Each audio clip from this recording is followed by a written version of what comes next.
stage 4 now, same as the last couple of days, where 4 p.m. this afternoon we go back into stage 5. So I reckon maybe just take a look at your schedule for the day. Well, let's stay on top of this energy crisis, and pressure is mounting on government to get it right. 2 organisations are now taking government to court over these rolling blackouts. The Southern African Faith Communities Environment Institute, which successfully stopped the nuclear deal in 2017, and the Green Revolution want the court to force President Ramaphosa to bring what is Section 6 of the National Energy Act into operation. They're also demanding that Energy Minister Gwede Mantashe develop an integrated energy plan in terms of that section. Well, let's try and get some more clarity on what exactly it's calling for. Always good to be joined by someone in this space, Francesca de Gasperis from the Southern African Faith Communities Environment Institute. Francesca, good morning. I appreciate your time, and I want to start by just getting the complicated terminology out the way. What exactly are you calling for here with this Section 6 of the National Energy Act? What do you mean by bringing it into operation, and what does that look like? Thanks so much, and good morning to you. Well, essentially, it's actually quite simple. It covers all your other stories that you've been talking about this morning. It's this issue of the blackouts that we're facing and the fact that we've never had an integrated energy plan for South Africa. In other words, we don't have the blueprint, which is the Section 6 of the Energy Act, brought into fruition by government.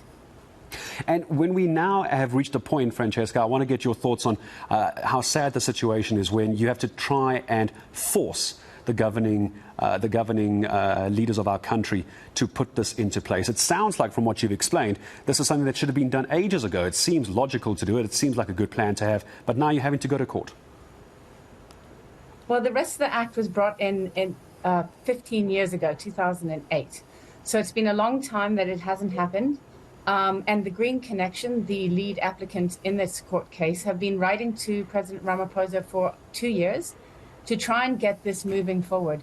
We know the energy space has been in crisis for much longer than that. We know that there have been a number of court cases from civil society, from organizations like myself at SAFC, trying to get us to do better energy planning. So the time has come really that we need to see proper planning based on science, unbiased, that says, how are we going to get ourselves out of this mess? It's been too long coming. And to say that we need to do energy planning piecemeal, as we have been, you can see the result of what that is.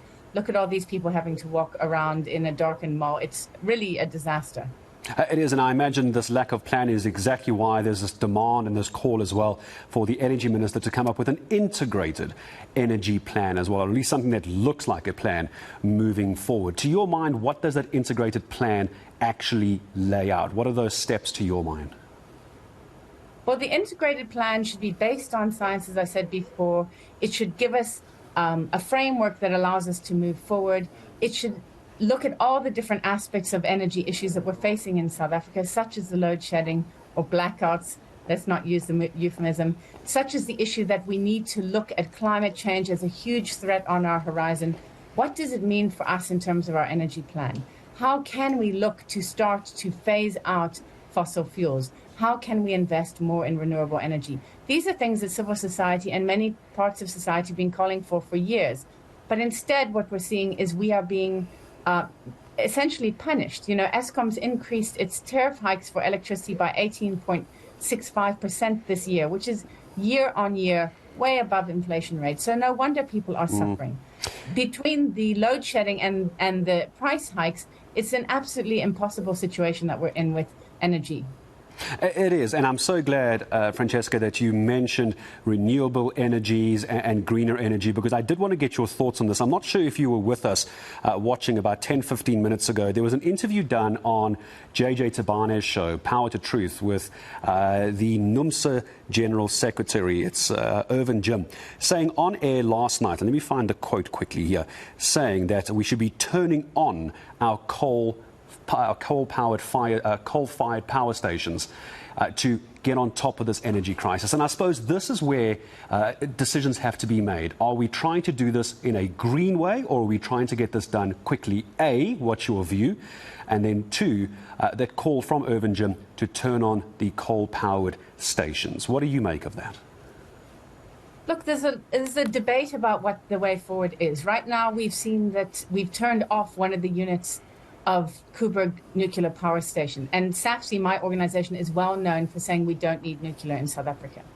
If we'd kept that unit on and tried to stop extending the life of Koeberg, which is incredibly ancient at this point, over 40 years by the time we get to the end of its life, then we wouldn't be suffering one stage of electricity right now. I don't agree with this idea that we need to go back to more coal-powered stations. I do believe that there are quicker, more affordable, less polluting solutions, but I'm also not the expert. That's why we need this integrated plan. You know, the reality is that there are going to be competing interests. Jobs are a huge issue for us, so we do need to look at that, and we need to have a plan that allows us to move forward in a reasonably united way to find the best solution. If someone said to me, absolutely, we need a little bit more coal over the next 2 years and then we're going to phase it right down, that would be a realistic argument. But when it's coming solely from a sort of vested interest approach, then it becomes questionable. So this is the kind of debate that we need to be having. And what is going to best suit people living in South Africa so that their electricity is affordable, that it's sustainable, that it's something that they have access to. That should be the fundamental question that we're asking. And at the moment, we're not seeing that. So at the moment, we're seeing sort of more ideologically driven arguments coming out. Instead of practical solutions, it is almost, and I think many people agree, it's almost this short-term pain and short-term loss, but knowing there might be at least this integrated plan down the road. I just want to turn our circle back very quickly, Francesca, before I say goodbye to you, just on the court action again. So what is the timeline on this? Do we have dates that are set? Have you had a response from government and those that you're taking to court yet?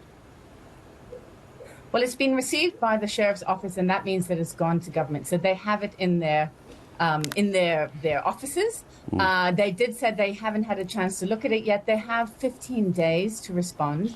And then after that, we'll see where we go to from there. So, you know, we're into the court process, which can take some time. But we're going to keep an eye very closely on them. 2 weeks is not a long time, so we'll be back in touch soon about what's happening next. And I will appreciate the update. I'm sure we'll get our team to make contact with you again as we get to that point. Francesca, thank you very much for your time. It's been great to have you on. Francesca de Gasperis from the Southern African Faith Communities Environment